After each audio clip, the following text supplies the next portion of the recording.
Амжилт өөд.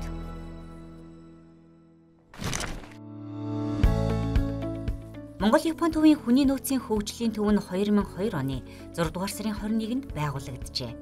Тус төв нь Монголын зах зээлийн эдийн засагт хувь нэмэр оруулах үз хүний нөөцийг хөгжүүлэх, Монгол-Япон хоёр орны харилцаа хамтын ажиллагааг бэхжүүлэх зорилготойгоор үйл ажиллагаа явуулсаар байна. Олон улсын хамтын ажиллагааны байгууллага буюу JICA нь Японы засгийн газрын хөгжлийн албаны тусламжийн хоёр талд тусламжийг хариуцдаг байгууллага бөгөөд одоогийн байдлаар 139 улстай хамтын ажиллагаатай ажиллаж байна. JICA-гийн хөгжлийн хамтын ажиллагаа нь олон төрлийн хэлбэртэй байдаг. Тухайлбал төрөх хувийн хэвшил, ихтэй сургуультай холбоотой үйл ажиллагааны хүрээнд Монгол-Япон төвтэй хамтран олон төрлийн сургалтуудыг явуулдаг. Түүний дотор бизнесийн сургалтуудыг компани удирдах дээд чатны албан тушаалтнууд болон менежерүүдэд стратегийн менежмент, хүний нөөц, санхүүгийн удирдлага зэрэг сэдвээр цогц мэдлэг чадварыг эзэмшүүлэхээс гадна Япон улс руу явуулж дадлах сургалт хийлэгдэг. Энэ нь улс орны хөгжил, Монголын бизнесийн хөгжилд хувь нэмэр оруулах, хүний нөөцийг чадварчуулах, хоёр орны хамтын ажиллагааг бэхжүүлэхэд өндөр ач холбогдолтой билээ. Энэ удаагийн Япон дахь дадлах сургалтанд өөр салбарын компани удирдах төвшний 22 албан тушаалтнууд сонгогдсон явсан бөгөөд тэдний явсан зорилго нь Япон маягийн менежментийг судлах, компаниудын үйл ажиллагаатай газар дээр нь очиж танилцах, туршлага судлах, хүний нөөцийн бодлого, тогтвортой хөгжил, дэлгүүрийн үйл ажиллагаатай танилцах, хоёр төрлийн үзэсгэлэнтэй танилцах байв. За намайг Владимирын зоригт гэдэг хүнс группийн борлуулалтын газрын захирлыг хийдэг. Япон улсыг бол одоо өгөл үзэж харснараа л өндөр хөгжилтэй, өндөр байшин барилгатай, тэгэх соёлтой хүмүүс гэдэл төсөөлөл бол мэдээж байсан л да. Тэгээ очоод яг бодит байдлыг харахад бол бүр үнэхэрийн төгс хэмжээнд одоо тэр орчин нөхцөл, хүмүүсийн харилцаа, ялангуяа тэр хүний хувийн орон зайг хүндэтгдэг тэр суур тэр хүмүүжил бол үнэхээр гайхалтай санагдсан. За намайг Баасан Сүрэн Огтой Сарна гэдэг хуваарай бизнес эрхлэгч. Яг одоо бизнес хийгээд 7 дахь жил рүү ороо явж байна. Япон явахаас өмнө бол нэг тийм төсөөлөл бол байгаагүй. Япон явсныхаа дараа Япон хүмүүс ямар их алсыг хардیں, бизнесийг яаж ингэж улс суураас нь эхэлж хийдэм бэ гэдэг зүйлийг айгүй сайн олж харсан. Ер нь бол тэдний яг хийж байгаа нийгэмдээ хийж байгаа үн цэн нь буцаад өөрийнх нь компанид ямар их үн цэнийг бүтээд юм бэ гэдэг тэр зүйлийг айгүй сайн олж харсан. Япон бизнес эрхлэгч нар маань зөвхөн нийгэмдээ би ямар үн цэнийг бүтээх юм, хүнд юу өгөх гээд байгаа юм бэ гэдгээсээ хамаарат тухайн хүний бизнесийнх нь үн цэн бүрддэм байна гэдэг зүйлийг олж харсан айгүй тийм бархууштай гоё зүйл байсан. 2019 онд Япон Монгол төвийн сургалтанд хамрагдаад тухайн үедээ бол дадлах сургалтанд бас ажилд авах цаад очиж чадаагүй. Одоо сүүлд нь бас энэ Япон Монгол төвөөс үе үеийн төгсөгчдөө бас бүгдээрингийн хамруулах болцоо олгоод ингээд сая Японд дадлах сургалтаар яваад ирсэн байгаа. За ер нь үйлдвэрлэл эрхэлдэг хүний хувьд за яг энэ сайхан боломжийг ашиглаад Японд очиод энэ өндөр хөгжилтэй улсын бас ижил төстэй үйлдвэрүүд, ер нь үйлдвэрлэл яаж явагддаг юм байна, зах зээл нь хэрийн, одоо хэрэглэгчд хүн амынх нь хэрэглээний соёл нь бас хэрийн, энэ болгоныг үзэж судлах гэж л явсан л да. Анх Япон улсад очихдоо бол ер нь ингээд зурагтаар харсан ч юм уу, одоо кинон дээрээс үзсэн ч юм уу, тиймэрхүү байдлаар бол ерөөхдөө төсөөлж ичээсэн. Ихтэй нөгөө Аз соёл маш их тийм хүмүүсийн дотгошоогоо байдаг учраас тийм байх гэж төсөөлж болоо явсан. Тэгтээ очиод бол ер нь айгүй олон төрлийн компанитай, жижиг дунд болон бүр том корпорац, үндсэн дамсан корпорацийн хэмжээнд хүртэл ажиллаж байгаа тийм компаниудтай бол ер нь танилцсан. Анхны сэтгэлээс бол маш өөр болж ирсэн. Эхлээд бид нэг Япон Монгол төв дээр сургалтанд суучаад тэр бол ерөнхийдөө ингээ ойлгоод төсөөлөл яваад байгаа шүү дээ. За тэгээд яг Япон дээр нь очиод яг үндэ зарим зүйл дээр шоконд орсон. Очоод миний очсон төсөөлөл гэхээр үнэхээр цэвэрхэн байсан уу? Цэвэрхэн байсан. Тэгээд бүх ажил, бүх цэгцтэй мэлээ. Нэг цагтаа уралдаад байгаа юм шиг. Би бүр сүүлрээ нэг реалити шоунд ороод байгаа юм шиг мэдрэмж төрсөн. Тэгэхээр нэг тэр байдал нь маш өглөөрт босд юм билээ. Би чинь 5 өнгөрөөгөө босгоод тэнд хүмүүс бэлтгэл гараа тасал масгал хийгээ байжсэн. Тэрний аюух таалагдсан. Тэгээд ер нь бол Японы соёл өөрөө яг энэ Япон хүн өөрөө энэ соёлоо бий болгоцсон юм билээ. За Япон анх явахдаа Япон орн бол маш өндөр хөгжилтэй, технологийн дэвшилтэй, маш эмх зэгцтэй ийм сайхан орн байгаа гэсэн төсөөлөлтөд явсан. За яг боддоор очиод үзэхэд үнэхээр миний төсөөлөл бол үнэн байсан. Дээр нь хүмүүсийнх нь хүндлэл, ээлдэг, найрсаг байдал, харилцааны тэр соёл нь үнэхээр гайхалтай сэтгэл үлдээсэн. Хүмүүс одоо эх орондоо орон нутагтаа яг л хандж байгаа хандлага, ёс зүйн үнэн нөгөө зүрх сэтгэлээсээ ажилдаа ч гэсэн тий хандахдаа үнэхээр зүрх сэтгэлээсээ хандж исэн энэ үнэхээр бас гайхалтай сэтгэлийг үлдээсэн. Монгол Япон төвийн дадлага сургалтанд одоо Монголынхаа хүнсний салбарын таамрагтаад ирлээ. Тэгээд тухайн үедээ яг төржин сэтгэлүүд бол одоо ч гэсэн өдрө болгон одоо манай Япон гэдэг шиг л бууж байгаа. Тэгээд тэн дотроос хамгийн их онцолж байгаа зүйл нь бол тэр дүрм журам заавраа мөрддөг тэр хүмүүсийн сэтгэлгээ надад үнэхээр одоо бид нар яагаад ийм байж болдгоо юм бэ л гэсэн бодолтой өдрө болгон байна. Японд айгүй өндөр хөгжилтэй бүх юм барыг нэлээд технологичсан байгаа гэсэн төсөөлтөд очисон. Тэгээд очиод анхны сэтгэл бол айгүй энгийн, тэгээ бүх юм нь ойлгомжтой, заварчилгаатай байсан. Миний хувьд болохоор анх удаага яг Япон явах болсон. Тэгээ энэ яг явах тохиолдол нь болохоор зүгээр аяллалын журмаар биш те. Яг Монгол Япон төвөөс зохион байгуулсан JICA-гийн сургалт гээд яг нөгөө үндсэн бизнесийн сургалт байсан болохоор төсөөлөл бол амар өндөр. Яг очиод сурах зүйлс маань ямар их байгаа болоо сонирсод ийм их байгаа ахтай аяллалын журмаар байсан бол би тэнд очиж үзнэ гэж яг дотор сэтгэгдэм байсан. Яг нөгөө бизнесийн журмаар Япон гэдэг өвчин өөрөө яг цаана чанарыг брэнд болцсон үг. Өөрөө Япон хүн, Япон улс гэдэг нь өөрөө барыг Япон үг нь өөрөө брэнд болцсон улс болохоор очоод за яг чанарл байгаа тэр дундаа үйлдвэрүүдэд танилцсан гэдэг бол миний хувьд бол өндөр хүлээлттэй байсан. Төсөөллөөс бол яг л төсөөлснэг бол яг авсан. Яг Япон чанар нь ямар гэдэм юм Япон соёл яг миний бодсон шиг л байсан. Япон оронд очисан анхны сэтгэл бол гайхалтай байсан. Хамгийн дөрөнд юу нүдэн туссан бэ гэхлээр маш цэвэрхэн эмх зэгцтэй зохион байгуулалттай орчин бол үнэхээр таалагдсан. За Япон хүмүүс бол маш ээлдэг зам төрх нь бол үнэхээр гайхалтай байсан. За ээлдэг гэдэг нь зүгээр ингээд хүнтэй мэдлээд өнгөрөх биш. Тэр хүмүүс хүндээ хамаг анхаарлаа төвлөрүүлж जैन, хийж जैन. Тэр хүмүүсийн явын явдалтай тэр хүндэтгэл үзүүлдэг чанар нь бол маш их таалагдсан. Япон хүмүүс бол маш дэг журамтай, сахилга баттай, маш хөдөлмөрч ард түмэн санагдсан. Гэтэ тэр хүмүүс бол ямар ч тохиолдолд хувийн орон зайгаа авч үлддэг хүмүүс.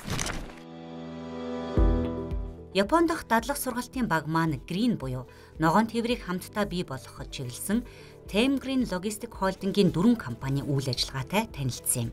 Тасралтгүй 24 цагийн үйл ажиллагаатай орчин үеийн логистикийн системийн хөгжил, стандарт, тээврийн салбарын асуудал, чиг хандлага, салбарын асуудалд авч хэрэгжүүлж буй арга хэмжээ, асуудлыг шийдэх арга зам, шинэ ухаалаг логистикийг хөгжүүлэх гэх зэрэг олон зүйлийг сонсож мэдлэгээ тэлсэн юм. Энэ ташрамд дурдахад шинэ ухаалаг тээвэрлэлт буюу дроны технологийн хөгжлийг нэвтрүүлж буй Aeronext Group нь манай цусны төвтэй хамтраад 58 удаа дроноор цус тээвэрлэж 2 хүний амь аварсан гэж ярьж байв.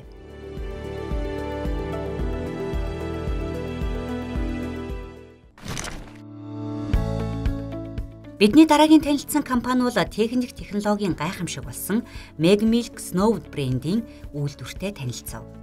Биднийг илгэсэх дотн хүлээн авч 30-аад минут үйлдвэрийн онцлог, бүтээгдэхүүний ялгарал, зах зээл дэх байршил, хог хаягдлын менежмент зэрэг олон зүйлийн талаар мэдээлэл өгч, алхам бүрийг тоогоор дүрсээр тайлбарлан, үйлдвэртэйгээ танилцуулан манай багийнхны сонирхсан асуултанд хариулж, бидний мэдлэгийг дахин тэлж өгсөн юм.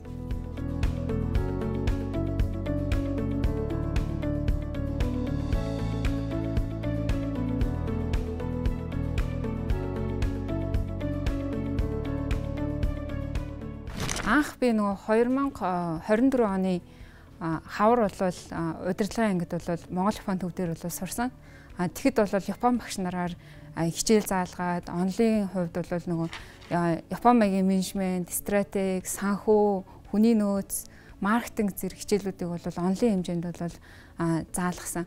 Тэгээ яг очиод ингээд үзэнгүүд яг тэр нөгөө онл дээр ямар байсан зүйлүүд бол харсан. За том компаниуд дээр ерөөхдөө зорилгоо яаж тодорхойлъё, тэрэндээ яаж хүрдэ. Жижиг компаниуд нь одоо тэр SDG гэдэг зүйлийг ингээд зөвхөн захирал нь биш, одоо тэр ажилчтай хүртэл ингээд зүрх сэтгэлд нь хүртэл ингээд суулгацсан.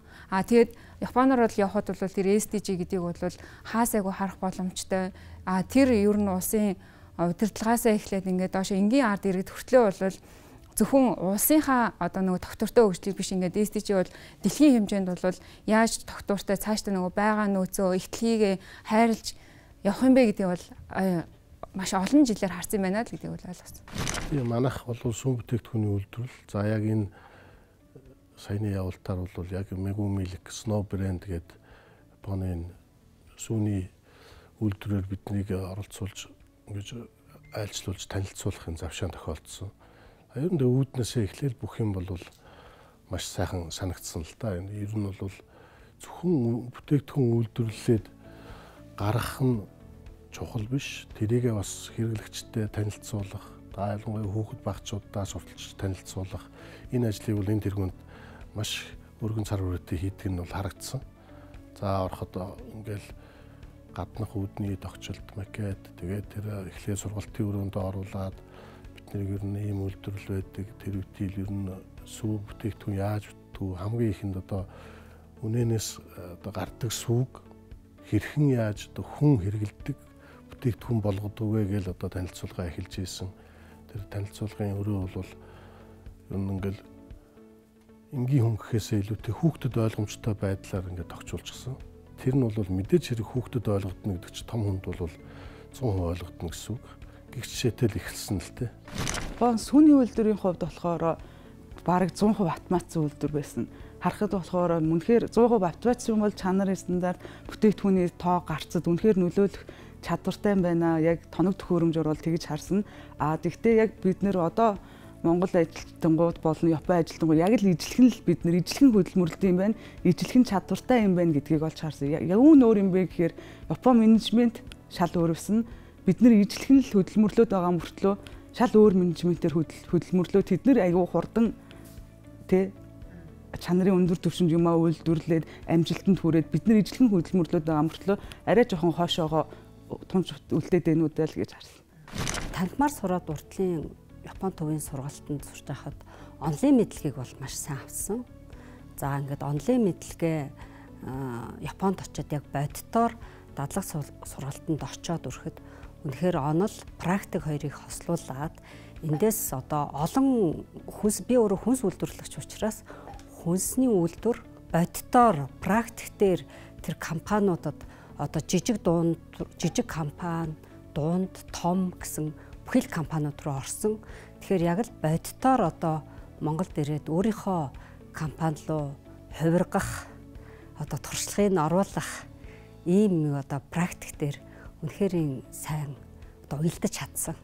Тэгээд онлайн мэдлэг, практик мэдлэг хоёроо хослуулад цаашдаа компани дээр хөгжүүлэх зүйлийг маш бодитоогоор олж харсан.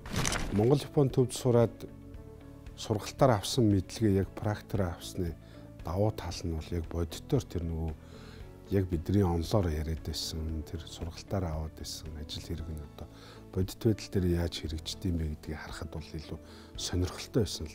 Тэгээ бидний чинь Монголын бол 3 хоног гэдэг шиг тийм сэтгэлгээтэй шүү дээ. Тэгээ тэр зүйлэл одоо бид нарыг ингэж ямар ч зүйлийг хийсэн дутуу хагас хийдэг тийм байдалд хүргээд байгаа юм болов гэсэн сэтгэлтэй байна. Тэгээд нэг ямар ч зүйлийг ингээд тууштай хийдэг. Одоо энэ нь зөвхөн тэр Япон оронд байхаас өмнө бидэнд мэдэрсэн зүйл нь Монгол Япон төвийн нэг урьдчилсан бэлтгэл сургалтууд дээр аягүй харагдчихсан. Яагаад бид нар тийм ойлгомжтой юмыг заагаад байгаа юм болоо гэсэн тийм одоо бодол явахаас өмнө байсан. Тэгээд очсныхоо дараа ч гэсэндээ одоо тэр тухайга одоо яагаад юм болоо гэдгээ олж мэдсэн нь зүгээр энэ хүмүүс үнэхээр сургуул яг л сургая. Одоо энэ хүмүүс дадлага сургалт хийж явж байгаа юм бол тэр зүйлээ сургая л гэсэн бодолтой юм байна. Бид нар болохоор одоо ямар нэгэн зүйлийг хийхдээ тий хажууд нь давхар өөр юмч зорж явдаг юм уу? Япон хүмүүсийн хувьд нэг зорилгын ард хийж байгаа ажил бол тэр зорилгынхаа үр дүнг үзэх. Ийм л тэгэхээр ямар нэг зүйл эхлээд зориод эхэлсэн бол тодорхой зорилготой байсан бол тэгээд дуусах хэрэгтэй. Тийм л үр дүн хүлээж байна. Тэгэхээр Япон хүмүүсийн одоо амжилтын нууц, чанарын нууц нь яг энэ талаа юм байна гэж л би одоо өөртөө дүгнээд байна. Японы менежментийн арга барил нь юу юм? Яг газар дээр нь очоод яг өөрөө үзээд бариад хараад үзэхээр энэ айгүй тийм үр дүнтэй энийг хилээд гисэн юм байна. Энэ чанар юм байна. Энэ менежмент хийсэн байна гэдгийг илүү сайн ойлгож авсан. Бидний дараагийн өдрийн үзэж танилцах газар бол Nikkei Mise франчайз шоу үзэсгэлэн байлаа. Үзэсгэлэн үзэхийн өмнө Хиракава багш тус үзэсгэлэнгийн талаар мэдээлэл зөвлөгөөг өгсөн юм. Lighting Fair, LED, AI зэрэг сүүлийн үеийн бүтээгдэхүүн гэрлийн шинэ хэрэглээ гэх мэт бүгд цугларах Японы томоохон үзэсгэлэн. Маш олон дэлгүүр молд зориулсан энэ үзэсгэлэнгээс үйлчилгээг хүргэж байгаа байдал хамгийн гол зүйл болох франчайзын давуу тал, сул талын талаар маш дэлгэрэнгүй тайлбарлаж өгч бидний мэдлэгийг дахин тэлж өгч байлаа. Үзэсгэлэн үзээд үдсэн сэтгэгдэл санал бодлоо багштайгаа илэн далангүй ярилцаж юун дээр анхаарах, онов гэдгээ хуваалцах нь нүдээр харах, сонсох хоёрын ялгаа алд дэлэм зөрүүтэй гэдэг нь харагдаж байна. Мөн Foodix үзэсгэлэнд оролцоход туршлага болж өгч байгаа юм шүү. Та нар хэрхэн яаж сонирхсан компанитайгаа холбоо тогтоох гэх зэрэг олон зөвлөмжийг бидэнд Хиракава багш дахин хэлж байлаа. Nikkei Mise үзэсгэлэн дээр очиход бол ерөнхийдөө бол франчайзинг шоу байсан. Франчайзинг шоун дээр хэрхэн яаж тэр том брэндүүдийг би франчайзинг эзэмших ёстой бэ гэдэг талаар ерөнхийдөө бол нэлээд сайн ойлголттой болсон. Яг одоо тэр манаас ажил хэрэг болох гээд эхний шатанда уулзалтын түвшиндөө явж байна. Тухайн компанид би яаж тэр франчайзинг эзэмснээр яаж эзэмсэх вэ гэдэг тэр сургалтыг бол багшаас авч ийсэн. Тэгэхэд би тэнд ямар үн цэнтэй харилцагч вэ гэдгийг ойлгуулчаад ойлгуулсныхаа буцаад тэр компани намайг гуйж ирэхгүй тийм стратегик Япон багш нар бол зааж өгчсэн. Өөр айгуу гайхалтай байсан. Foodix дээр болохоор яг маш олон компаниуд байсан. 2000 компани байсан. 2000 компани өөр өнгө төрхтэй байсан. Яаж энэ томоохон экспорт орох өнгө төрх, яаж тэднээс ялгарах, яаж бүтээгдэхүүнээ онцлог байх ёстой гэдэг зүйлийг маш олон талаас нь олж харсан ерөнхийдөө бол.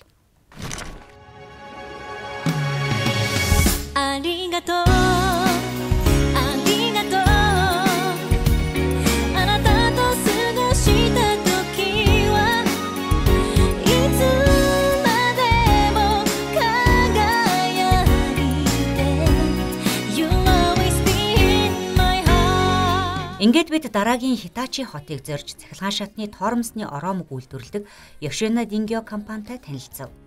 Хүний нөөцийн цогц бодлого хэрэгжүүлсэн хүн төвтэй, хүнээ дээдэлсэн тогтвортой хөгжлийн зорилтуудтай тус компани философи нь ороомог гэдэг нь хүний биетэй зөөрлөвөл зүрх нь болох бөгөөд эцсийн агшин хүртэл ажиллаж байх ёстой гэжээ. Мөн хүний нөөц тогтвортой хөгжлийн бодлогын хүрээнд төрөл бүрийн зөвлөлийн үйл ажиллагаагаар дамжуулан чанар хяналтын зөвлөл, аюулгүй байдал эрүүл ахуйн зөвлөл, орчны менежментийн зөвлөл, өөрийгөө үнэлэх зөвлөл, дуэл системийн зөвлөл, ажлын байрыг сайжруулах зөвлөл, эрүүл мэндийн менежментийн зөвлөл гэх мэт олон зөвлөлүүдийг ажилчдаар бүрдүүлжээ. Эдгээр зөвлөлүүд сард 1 удаа, жилд 1 удаа, 3 удаа хуралддаг нь ажилчдын сэтгэл санаа, ажлын бүтээмжийг дээшлүүлэхэд өндөр ач холбогдолтой гэдгийг онцолж байлаа. Дуэл системийн зөвлөл нь сургалт дадлаг бол ажлын байрыг сайжруулах зөвлөлийн онцлог бол ердийн 5S нь юм дээр анхаардаг бол Ашика маягийн 5S нь хүн дээр анхаардаг гэж ярьж байсан юм. Hitachiгийн чанарын удирдлага төв, мөн чанар, олон улсын стандарт, Hitachi үйлдвэрийн чанарын удирдлагын философи, чанарын удирдлагыг хэрэгжүүлэхийн ач холбогдол, асуудлын үндсийг илрүүлэн арилгах яагаад, арга зэрэг сэдвүүдээр сонирхолтой лекц хичээлийг Куросо Йошимицу зөвлөхөөр заалгаж дахин мэдлэгээ арвижуулав. Энд 7 онлын хичээлийг үзсэн, яг танхимбэр сууж хичээлээ үзсэн. За бидэрт Японд байсан багш нараас энд ирж хичээлээ заасан. Тэр онлоор авсан мэдлэгийг Япон улсад яг очиж газар дээр нь яг тэр онл практик хослуулсан нь бол хамгийн үр дүнтэй байсан. Бид нар бол онлоор бол яг ингээд зөвхөр сонсоод за иймэрхүү байд юм байна, ингэж үр дүнд хүрдэг юм байна гэдэг ойлголт аваад өнгөрсөн. Яг газар дээр нь Япон улсад очиод Япон ард түмэндээ танилцаад яг одоо тэр практик дээр нь одоо Япон компаниуд тэр олон жилийн төвтэй Япон компаниуд ямар менежмент хэрэгжилж үдийн хүртэл оршин тогтнож яаж одоо өс дэвжиж хөгжиж сайжирж яах гэдэгтээ танилцсан. Үнэхээр гайхалтай байсан. Би ингээд ирээд Монголдо ирээд компанид дотоод процессоо ингээ хараад Японд байсан үеийн тэр дүр зургийг ингээ харьцуулаад ингээ харж байгаа юм л да. Тэгэхээр бидэрт бол ямарваа нэг мэдээлэл, мэдлэг бол байна. Харин тэрийг одоо бусадтай хуваалцах, дэлгэрүүлэх тэр тал дээрээ жоохон хязгаарлагдмал бид нар өөрсдөө бас тодорхой хэмжээнд хайрцагцсан байд юм болов уу гэж бодсон. Тэгэхээр тэр байгаа мэдлэг мэдээлэлээ бусадтай хуваалцах, илэрхийлэх гэдэг дээр илүү анхаарч ажиллая гэж бодож байгаа. За одоо тэгэл өөрийнхөө компани дээр тэр Япон компанид хэрэгжүүлж байгаа менежментээс одоо арга барилын гэх юм бол одоо хүний нөөцөөс л эхлэндээ хүнээс л эхлэн сургалтыг маш их ууггүй өгдөг байна. Хүмүүсээ тогтворжуулах дээр анхаарах юм байна. За дээд удирдлагууд нь хамтран ажиллах стагаа тий маш хүндэтгэлтэй хоорондоо харилцаанаас эхлэх юм байна. За тэгээд ажиллах стагаа урт хугацаанд тогтвортой ажиллахад нь нийгмийнх нь асуудал, эрүүл мэнд, ажилчдынхаа ар гэр тий энэ бүхэнд ажилтаа яаж сэтгэл ханамжтай амар тайван амгалан ажиллахад нь бүтлаас нь л одоо компани дээр хэрэгжүүлж менежментийн арга барилаас одоо оролцуулахар төлөвлөж байна да. Өмнөх сургалтаар яг стратеги менежмент гэж орж ирсэн. Стратеги менежмент нь яаж та төлөвлөгөөтэй ажиллахын өмнө л хичээлийг үзэж байхад зөвхөн та 5 жилийн нэг стратеги ярьж байсан бол Японд очингууд 5 жилийн стратеги биш 30 жил 20 жилийн те бүр улс суурьас нь харж байгаа тэр стратеги нь өөр амар таалагдсан. Япон менежментийн онцлог нь яг хэвдэ нэг асуудал шийдэхээсээ илүүтэйгээр олон асуудлыг шийдэж байгаа нь өөр амар чухалсан. Нэг компани ганцхан бүтээгдэхүүн хийх биш. Олон төрлийн бүтээгдэхүүн хийгээд олон төрлийг цогцоор нь хийж байгаа тэр менежмент нь айгүй гой санагдсан. За өөрийнхөө компани дээр аливаа юм цогц байх нь чухал юм байна гэдэг зүйлийг айгуусаа олж харсан. Одоо би нэг хуваарай рестораны бизнес хийж байгаа. Тэгэхэд рестораны бизнес маань зөвхөн хүнд хоол уух юм хүргэхээс илүүтэйгээр би ямар зүйлийг дахиад тэр хүнд мэдрэмжийг өгөх ёстой тийм цогц шийдлийг бодож олох нь өөр амар чухал юм билээ. Тэр хүн манад орж ирээд бүхэл бүтэн зөвхөн хоол идээд уугаад гарах нь гол нь биш. Тэндээс аливаа нэгэн мэдрэмжийг өөр дахин мэдрэмжийг аваад гарах нь өөрөө чухал юм байна гэж ойлгосон. Зөвхөн бизнес эрхлэж байгаа хүн би зөвхөн энэ хоолыг уух юмыг зарахтаа биш. Тэр хүнд ямар үн цэнийг, ямар мэдрэмжийг, ямар одоо манай компаниас тэр хүнд ямар тэр мэдрэмж өгөх вэ гэдэг нь л өөрөө чухал юм байна гэдгийг айгуусан олж харсан да. Үйл явц нь их тодорхой ах шүү гэнэ. Тий. Ямар ч ажлыг хийсэн тэр ажлын ард байгаа зохион байгуулах тэр үйл явцыг анханаас нь маш сайн тодорхойлцсон баг шүү. Тэгээд үйл явцаа одоо яаж төгс байлгах уу гэдэгтээ байнгын одоо тий сайжруулалттай. Тэгэнгүүтээ тэр үйл явцаа хийхдээ хүн нь нөгөө зорилгынхаа ард гартал гэдэг шиг хийж байна. Тэрний тэр одоо менежментийн ард тий тэр зорилгынхаа төлөө явж байгаа зорилгоо төгс гүйцэтгэж штэ тий. Тэр нь одоо тэр Японы одоо аюулгүй чанартай төгс гэсэн ойлголтыг дэлхийн нийтэд өгсөн байна л гэж харж байна. Хамгийн түрүүнд үйл явцаа тодорхой болгоё. Хоёрдугаарт нь бид нар хамт ажиллаж байгаа хүмүүс бие биедээ маш ойлгомжтой байх хэрэгтэй байна. Гуравдугаарт нь удирдлагын зүгээс бид нар хаа хүрэх вэ гэдгээ ерөөсөө бүх хүндээ маш ойлгомжтой байдлаар өгөх хэрэгтэй байна. Тэгэхгүй би нэг юм боддог, манай ажилт өөр юм боддог. Бид хоёр тэгтээ нэг зорилгын төлөө байгаа. Манайх бол нөгөө мэдээллийн технологийн компани байгаа. Паран хангамжийг бол тоног төхөөрөмжтэй ингэж хамт систем болгож хөгжүүлдэг. Тэгэхээр энэ дээр бол нөгөө мэдээллийн технологийн төслийн менежмент ярих юм бол одоо Японоос яг гаралтай agile төслийн менежмент, lean төслийн менежмент руу бол ороод ирж байна. Тэгэхээр бол яалтчгүй тэрийг бол судлаад ингээд үзээд явж байгаа. Гэхдээ тэнд би очиод бол бүр нарийн харж байна. 5S гэдгийг яаж нэвтрүүлж байгаа, Kaizen гэдэг юмыг яаж нэвтрүүлж байгаа. Одоо нэг програмыг ингээд хийгээд орхих биш. Тэрийг ингээд өдөр тутамдаа ингээд сайжруулад улам найдвартай, улам хурдан тийм яаж ажиллах болох юм бэ гэдгийг бол одоо процесс тэгээ ажилтан хүн тэгээд технологийн хувьд бол сайжруулах хэрэгтэй байна гэдгийг ойлгосон. Одоо яг сургалт зааварчилгааг маш сайн өгөх хэрэгтэй байна. Яг ажлын байр болгон дээр хийж байгаа ажил гүйцэтгэж байгаа ажил болгон дээр ер нь эхний зааварчилгаанууд болоо процесс болгонуудыг дүрм журамд оруулах зааварчилгааг маш сайн өгөх хэрэгтэй. Тэгээд дээрээс нэмэх зэгц одоо ажлын бүтээмжинд маш өндөр нөлөөлдөг. Чанарын одоо шаардлагуудыг чанарын доголдол гарах те чанарын асуудал гарах юм бол уг үндэс өдөөгч шалтгаануудыг нь сайн олж илрүүлэх ийм 3 үе шаттай ажил хийх ёстойгоо ер нь төлөвлөж байна. Сайн байна уу? Би 2016 оноос эхлээд JICA-тай хамтарч JICA-гийн төслийн сургалтыг хэрэгжүүлж эхэлсэн. Тэгээ энэ удаагийн сургалтанд оролцож байгаа хүмүүс маань маш идэвхтэй тэгээд өөрсдийнхөө зорилгыг тодорхойлоод ингээд оролцож байгаа. Тийм учраас дараагийн удаа бас ижил төстэй сургалтанд оролцож байгаа хүмүүс маань илүү их бэлтгэлээ хангаад тийм ээ илүү их амжилттайгаар өөрийнхөө зорьсон зүйлээ хийхээр хичээж одоо бас бэлдэж ирээсэй гэж хүсэж байна. JICA-гийн зүгээс ч гэсэн цаашдаа одоо тийм ээ ижил төстэй юм сургалтыг хоёр оролцож байгаа хүмүүс зохион байгуулж байгаа хүмүүсийн хувьд ч гэсэн бас үр дүнтэй гэж бодож байгаа болохоор сургалт хэрэгжүүлэх байхаа гэж найдаж байна.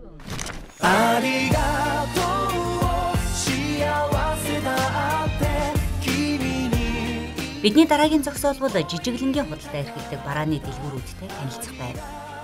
Уламжлал ёсоор урд өдөр нь Хиракава багшийн чиглүүлэх сургалтын зөвлөмж зөвлөгөөг сонслоо. Японы сайн зүйлсээс суралцах, өөрсдийн үйл ажиллагаандаа авч хэрэгжүүлэх, бүтээгдэхүүний төрөлжилт, стратеги гэх мэт олон сэдвээр зөвлөгөө өгч тайлбарлаж өгөв.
Цаашлаад 235 жилийн түүхтэй цууны үйлдвэртэй танилцав. 300-аад жил үргэлжилсэн тогтвортой хөгжил, үйлдвэрийн менежмент, манлайллын хэм маягийг бий болгох, компани захирал хүн гэж ямар байх ёстой, ажилчдын нийгмийн асуудал, гэр бүлийн төлөвлөлтийн циклийг анхаарч ажилладаг.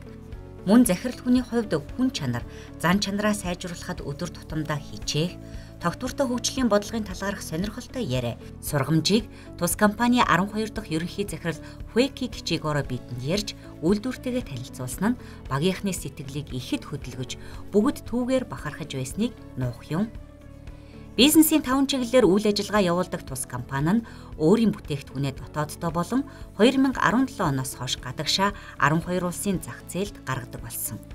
Японы номер 1 инээмсэглэл бий болгох цууны үйлдвэр цаашлаад тэр инээмсэглэл нь ажилчид, үйлчлүүлэгч, бүс нутгийн инээмсэглэл байх болно гэсэн философитой компаниас суралцах зүйл их байлаа.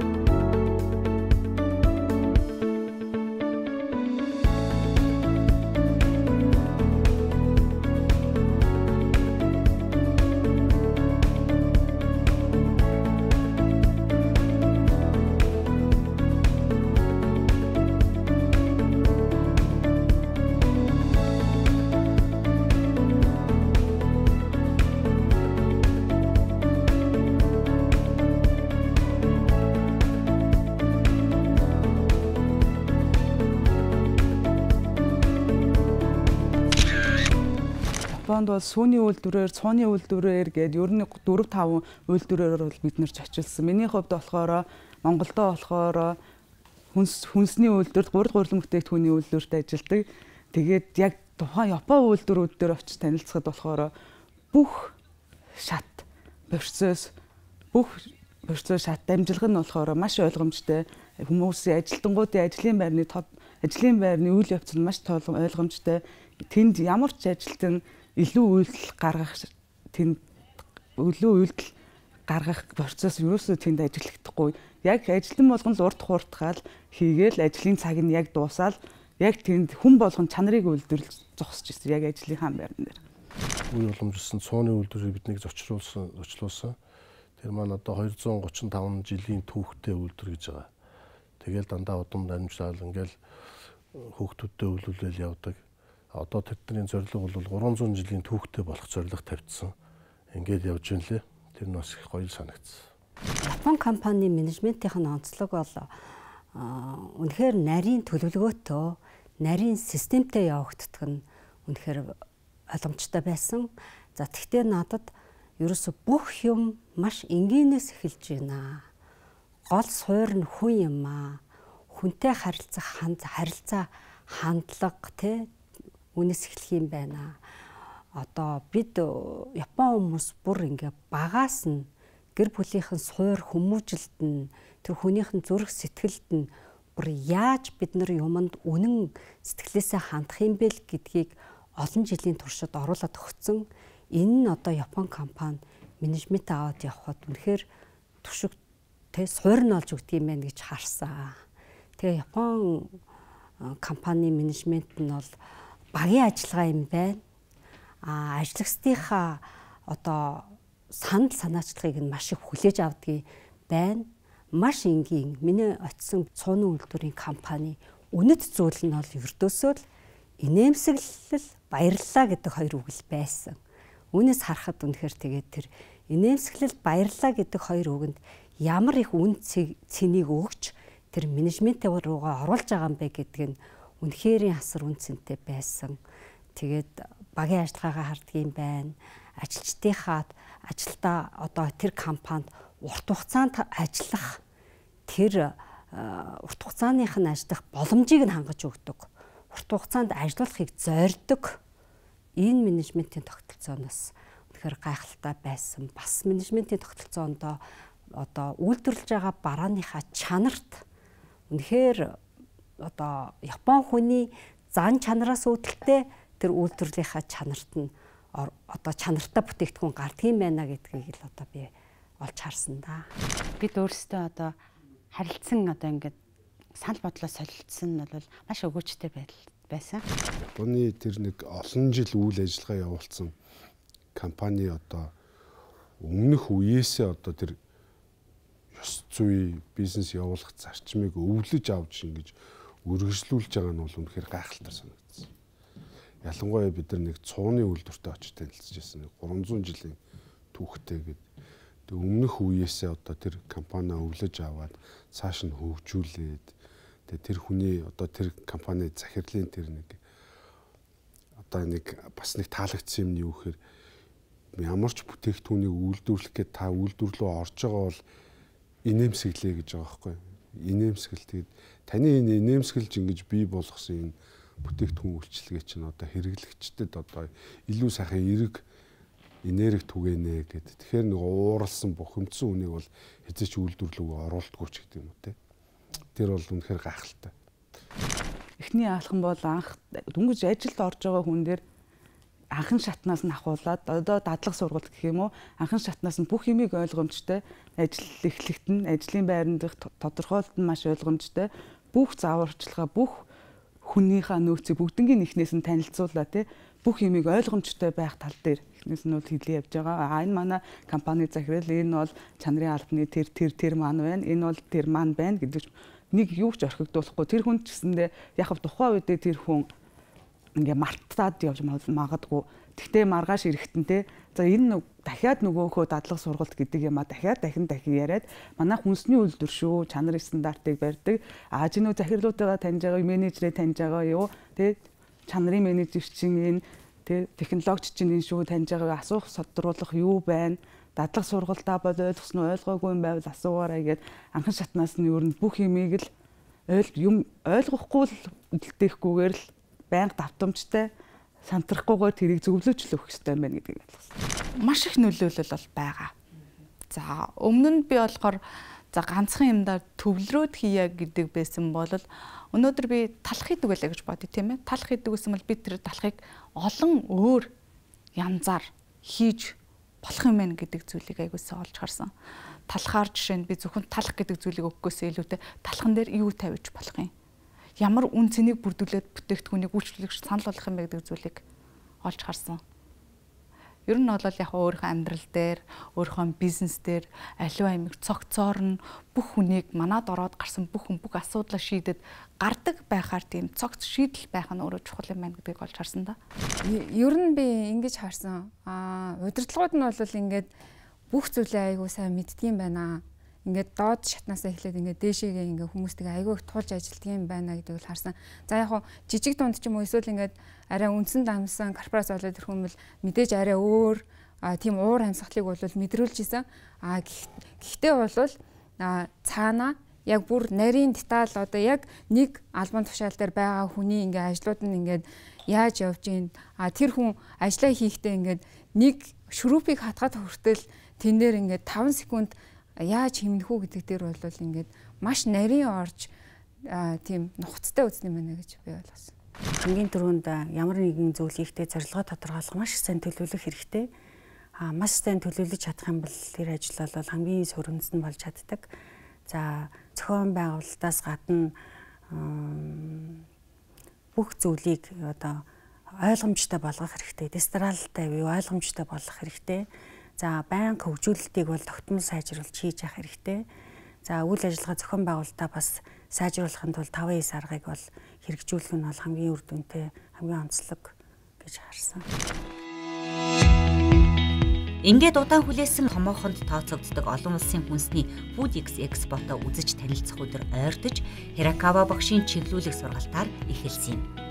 Бидэнд юун дээр анхаарах, яах ёстой, үзэсгэлэнгийн онцлог, давуу тал, боломжуудын талаар зөвлөмж зөвлөгөө өгсөн. Үзэсгэлэнтэй бид 2 өдөр үзэж танилцах байсан. Эхний өдөр танилцах, судлах байдлаар явах, хоёр дахь өдрөө илүү холбоо тогтоох, харилцаа үүсгэх маягаар явах байв. За тэгээ миний бие бол одоогоос 7-8 жилийн өмнөөс эхлээд Монголын одоо тийм ээ хуваарь эрхлэгч нарт зөвлөгөө өгч гисэн байгаа.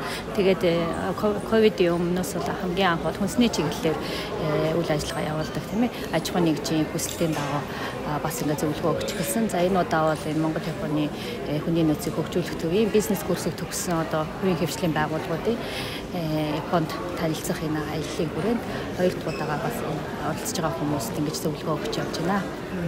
За тэгээд өнгөрсөн жил болон энэ удаа гээд 2 дахь удаага тийм ээ Foodix-ийн Монгол дахь павильон дээр ажиллаж байгаа хүмүүсийн бас ингээд ажиглаж харж үзлээ. Тэгээд энэ удаагийн хувьд бол Foodix-ийн олон улсын үзэсгэлэн худалдаан дээр маш олон зөвхөн Японы тийм ээ үзэсгэлэн одоо юу гэдгийг оролцогч аж ахуйн нэгжүүд гэхээсээ илүүтэй гадаадын маш олон одоо газруудаас ингэж оролцож байна. Тэгэхээр Монголоос ч гэсэн өнгөрсөн жилийнхтэй харьцуулахад павильоных нь хэмжээ ч гэсэн томорсон, бас оролцож байгаа компаниудын тоон ч гэсэн нэмэгдсэн.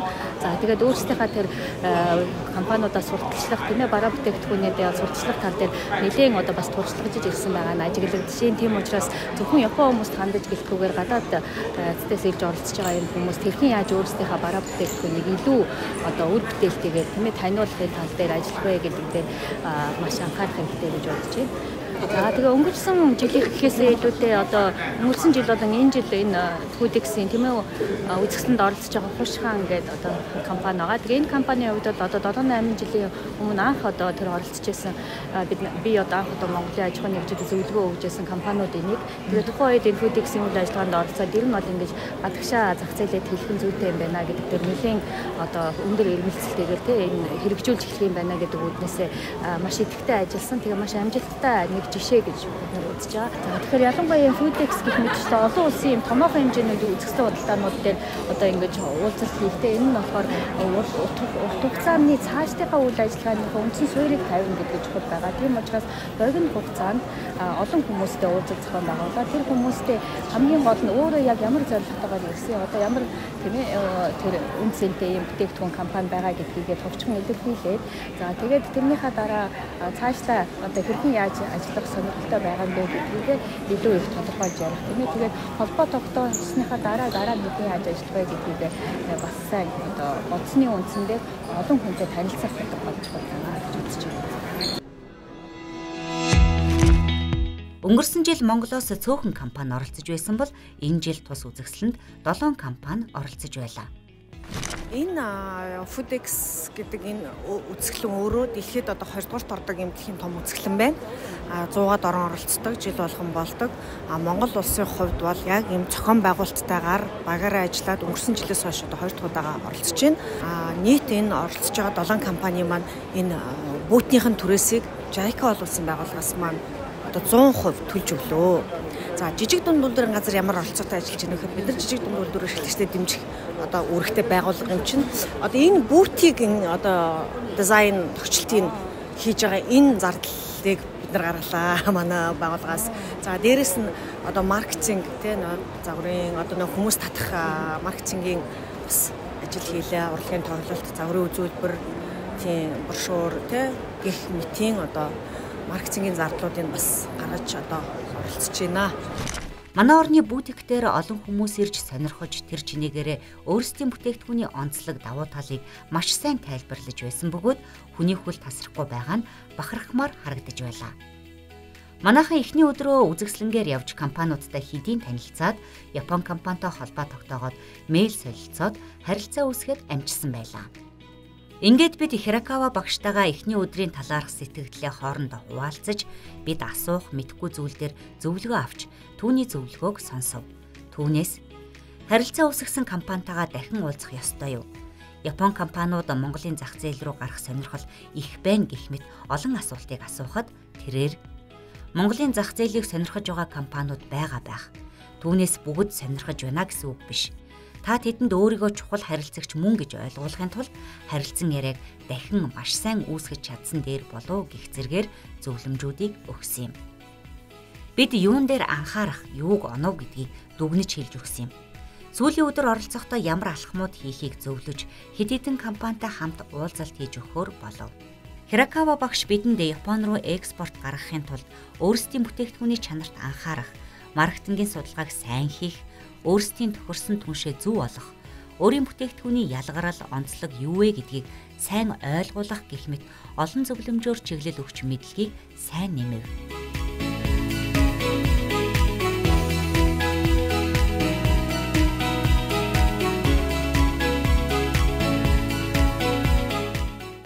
За өчтөр ингээд эхнийхээ экспорт оролцсон. Ямар сэтгэлдээ очоод ямар сэтгэлдээ болсон бэ? Өнөөдөр бас ямар хүлээлттэй байгаа вэ? Өчигдөр ерөнхийдөө бол нэг 10-аас 15 компанитай уулзсан. Тухайн экспо бол яг л надад зориулсан юм шиг миний хүсэж байсан юмнууд маш их байсан. Тэгээд ерөнхийдөө бол холбогдсон компаниуд маань эхнээсээ над руу мэйл илгээж байна. Өнөөдөр тэдэнтэйгээ лавшруулаад, уулзаад грeening төвшөнд ямар байх вэ? Танай бүтээгдэхүүнийг яаж би хэрхэн мастер франчайзингийн эрхийг эзэмших вэ гэдэг талаараа ерөнхийдөө ярихыг хүсэж байна. За өчигдөр ерөнхийдөө экспортод танилцлаа. Ер нь олон улсын бизнесүүд яаж явагддгийг Монголтой харьцуулахад бид хаана явна гэдгийг ерөнхийдөө олж харлаа. Сурлах зүйл маш их байна. Тэгээд бас уулзах компаниудтайгаа ерөнхийдөө тохирчихсан ба өнөөдөр бол уулзалтаа хийгээд үргэлжлүүлэндээ. Үзэсгэлэн маань бол маш өгөөжтэй энэ манай JICA-гийн сургалтын шугамар ирсэн бүх Монголын төлөөлөгчдүүд маш хэрэгцээтэй сайн үзэсгэлэн болж байна. Өчигдөр бол бид нэр өөрсдийн салбарын чиглэлүүдээр за ер нь хаана ямар хэрэгцээтэй компани байгааг олж тогтоох зорилгоор ингэж тойрч судлаад за ганц нэг ер нь өөртөө хэрэгтэй гэсэн компаниудтайгаа мэдээллийг аваад өнөөдөр одоо бүр тэрэн дотроо дахиж шүүлт хийгээд яг тохирсон чухал гэсэн компаниудтайгаа уулзалт ярилцлага хийгээд холбоо тогтоох ийм арга хэмжээ аавна. Дашимт бас манай Автопед группийн луунгийн жуус маань энэ үйлчлэнд бүр оролцож бүтээгдэхүүнээ дэлхийд танилцуулж байгаа. Тэнд оролцож байгаа хамт олонтойгоо уулзаа ярилцахад эхний өдөр ихтэл 500 хүнд хамтлагаа хийлгэсэн байна. За өчигдөр бол бас нэг 7-800 болсон байх. Тэгээд эндээс бол нэлээд хэдэн хамтрагч харилцагч компани олж аавна гэдэгт бол бас итгэлтэй байна лээ. Food Expo үзэсгэлэнд бол үнэхээр оролцоод үнэхээр маш их амжилттай байна. За дэлхийн хүнсний чиг хандлага, эрүүл хооллолт, тэгээд шинэ инновац хэрэглэгчдээ яаж ойлгох энэ байдлыг үнэхээр олон улсын үзэсгэлэн гэдгээрээ үнэхээр олж харлаа. Тэгээд дэлхийн хүнсний чиг хандлага маань ер нь бол эрүүл хооллолт тал руугаа, эко бүтээгдэхүүн тал руугаа явж байна. Япон улсын онцлог нь бол бүтээгдэхүүнийхээ чанар, дээрэс нь сав баглаа бодол, гадаад үзмжинд маш сайн анхаардаг юм байна. Үнэхээр энэ сав баглаа бодлын онцгой шийдэл, технологиг бол үнэхээр олж харлаа. Тэгээ миний хувьд бол одоо компанийн хувьд одоо сав баглаа бодол, тоног төхөөрөмжийг одоо сонирхож ирсэн. Тэгээ өөрийнхөө бас одоо бүтээгдэхүүн хөгжүүлэлтийн тал дээр нэлээд онцлог зүйлүүдийг олж харлаа. Food Expo дээр бол ер нь миний төсөөлжсэнээс бол айгүй том экспо байсан.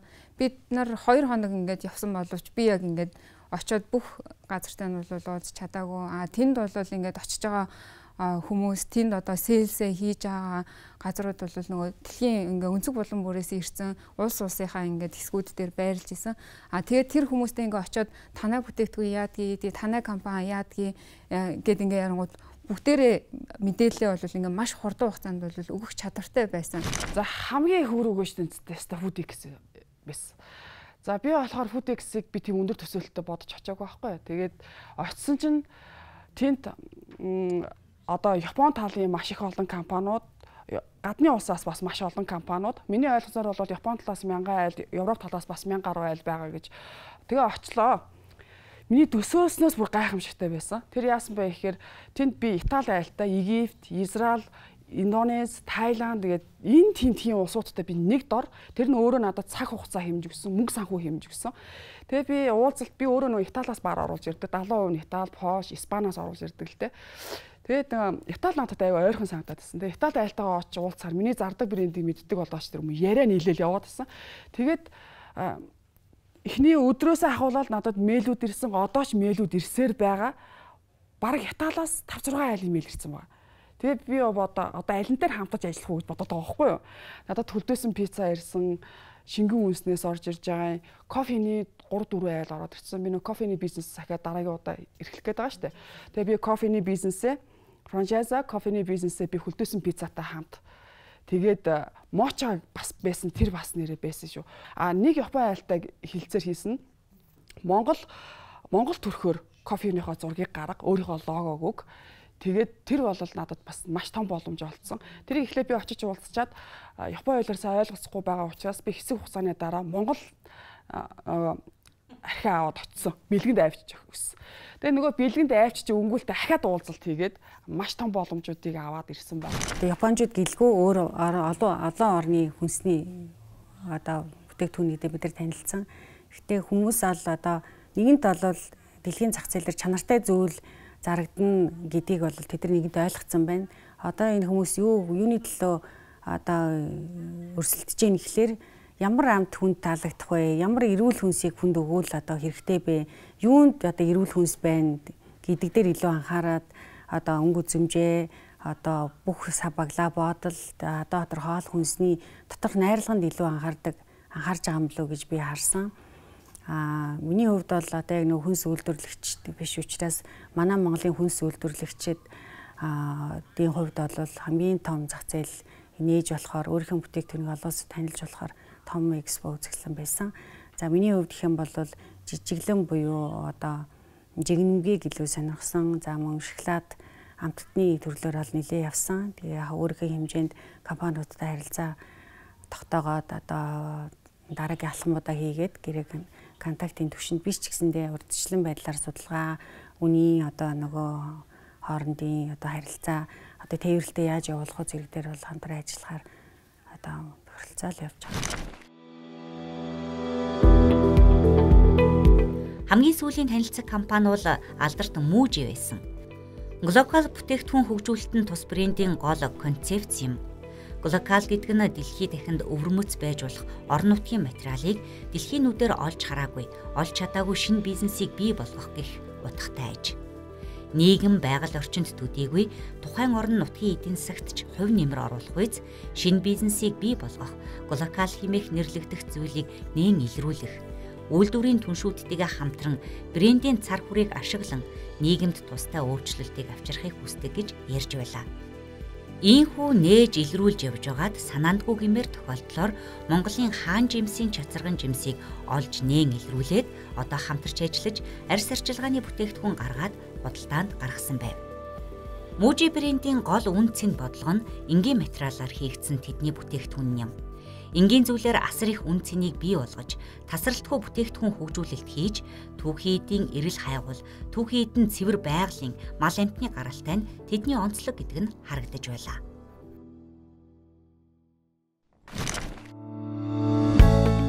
Бид дадлаг сургалтын сүүлийн өдөр 5 багт хуваагдаж, дадлаг сургалтаар олж мэдсэн зүйлээрээ тайлан тавьсан юм. Хиракава багш энэ удаагийн сургалт үр дүнтэй болсныг онцлон хэлв. За тэгээ энэ удаагийн сургалтын хувьд бол би хэрэгжүүлэлтэн дээр яг одоо энэ та бүхний 2-7 хоногийн хугацаанд тийм ээ сургалтанд хамрагдахгүй гарын ажлыг бол хариуцж би ингэж байсан хүн байгаа. Тийм учраас сургалтын хугацаанд аль бол аюулгүй тав тухтай орчныг бүрдүүлэх тийм ээ. Тэгээ сургалтандаа одоо ингэж гол анхаарлаа хандуулахад нь тэл тал дээр нь дэмжлэг үзүүлсэн гэж ойлгож болно. Түүнээс гадна энэ удаа сургалтын үеэр одоо олж авсан чухал түншүүдтэйгээ холбоо харилцаагаа улам сайжруулад хоорондынхаа тийм ээ нөхөрлөл болон энэ учирлыг ч гэсэн бас ингээд нандингийн хадгалаад улам та бүхний ажил нэг ч гэсэн одоо сайн сайжирч явах байхаа гэж найдаж байна. Сая тэгээд энэ Lilo Excel гэдэг компани Хатури-сан бас үгэндээ хэлжсэн сургалтанд оролцоод ямар нэгэн байдлаар өөрчлөлт гарахгүй бол бидний хэрэгжүүлсэн сургалт бол үр дүнгүй болж байна гэсэн үг юм аа. Тэгэхээр тодорхой хэмжээгээр та бүхний ажилд болон амьдралд тийм ээ нэг бодол хандлага өөрчлөлт үзүүлэх юм бол бид бүхний хэрэгжүүлж байгаа сургалтын гол одоо утга учир нь байгаа юм шүү гэдгийг бас дахин би ч бас адилхан юутай тийм саналтай байна гэдгийг илэрхийлж байна.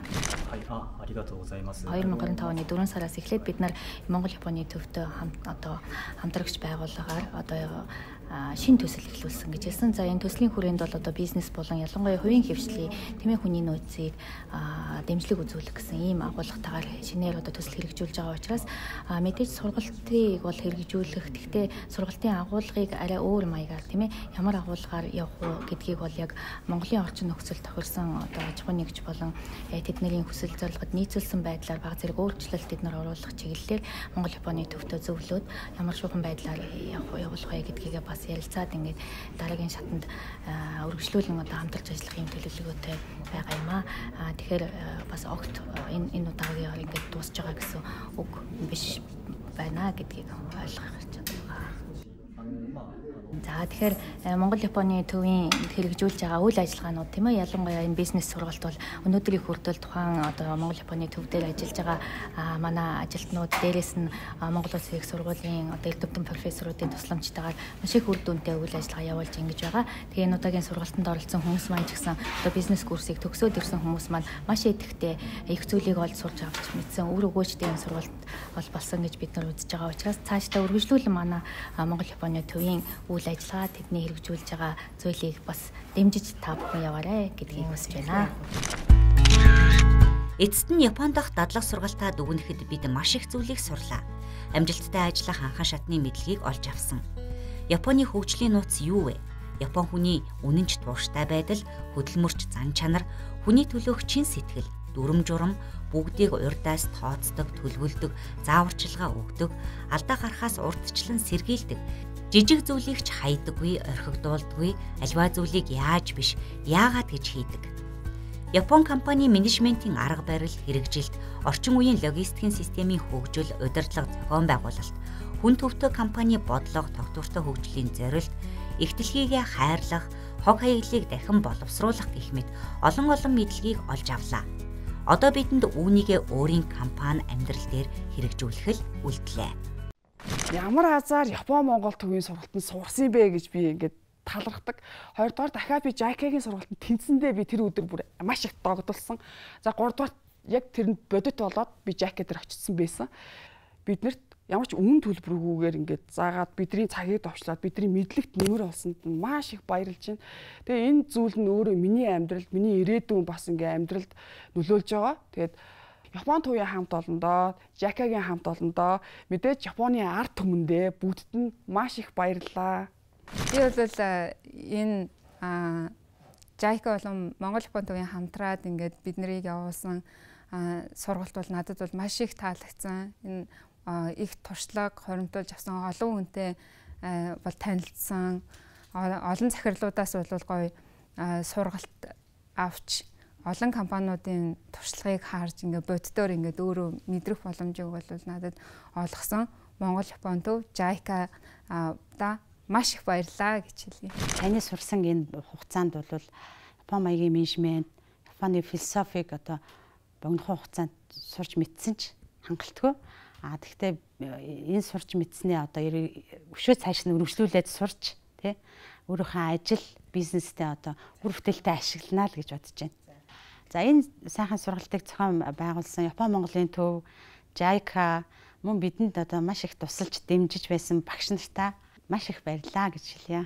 Өөрөө очиод бол үзэж чадахгүй тийм их том боломжуудыг бол хангаж өгөөд зочлуулад, үзүүлээд, аялуулад ингээд бүх дэлгүүр хошоо үзэсгэлэнгээр нь оролцуулаад ингээд ирсэн нь бол энэ зохион байгуулсан бүх хүн хамгийн сүүлд нь Японы ард түмэнд бол талархснаа илэрхийлж байна. За бизнесийн үнэтэй зөвлөгөө өгсөн Хирокава багш. За сургалтыг маань үнэхээр нарийн нэгт нямба 1 минутын зөрүүгүй үнэхээр гайхалтай зохион байгуулсан Тацуми. За эдгээрийг маань орчуулж тий бидэнд үнэхээр биднэртэй одоо бидний төлөө цаг зав зурулсан Баги-сан, Эги-сан, Төгөлдөр-сан энэ хүмүүстээ үнэхээр маш их баярал талархсан юм илэрхийлж байна. За мэдээж Монгол Япон төвийн удирдлагуудаа цаашлаад Жайка төвийнхэндээ маш их баярлалаа. Бидэрт ийм боломжийг олгосон. Тэгээд цаашдаа бас өөрийнхөө тусын бизнест бас одоо хэрэгжүүлж болох санааг бол энэ бүх үйл ажиллагаанаас энэ сургалтаас практик одоо аяллаас бол олж харлаа. Тэгээд Жайка төвийнхөндөө Монгол Япон төвийнхөндөө маш их баярлалаа гэж хэлье да. Одоо Монгол Япон төвийг бүх хамт олонд баярлалаа л гэж хэлмээр. Мэдээж хэрэг Японы ард түмэн, Японы тусламж бүх зүйл байсан. Тэрийг одоо нэр хүндийг алдалгүй те яг тэр чигээр нь биднэрт мэдрүүлдэг тэр Монгол Япон төвийн хамт олонд маш их баярлж байна. Монголын бизнес эрхлэгч нарыг нь өсөж хөгжихэд гүн тусалцаа үзүүлж байгаа Монгол Японы төвийн хамт олонд болон Японы засгийн газар Жайкагийн хамт олондоо маш их талархснаа илэрхийлж байна. Биднэрт одоо сургалтаар, дадлагаар, соёлоор аюул олон зүйлийг бизнес эрхлэгч биднэрт боломжуудыг олгож байгаад баярлалаа. Одоо ч гэсэн ингээд уулзаад биднийг коучлаж явж байгаа Хирокава багштай маш их баярлалаа. Япон Монгол төвдөө маш их баярлалаа. Жайка төвдөө маш их баярлалаа. Бүгдэнд нь маш их баярлалаа.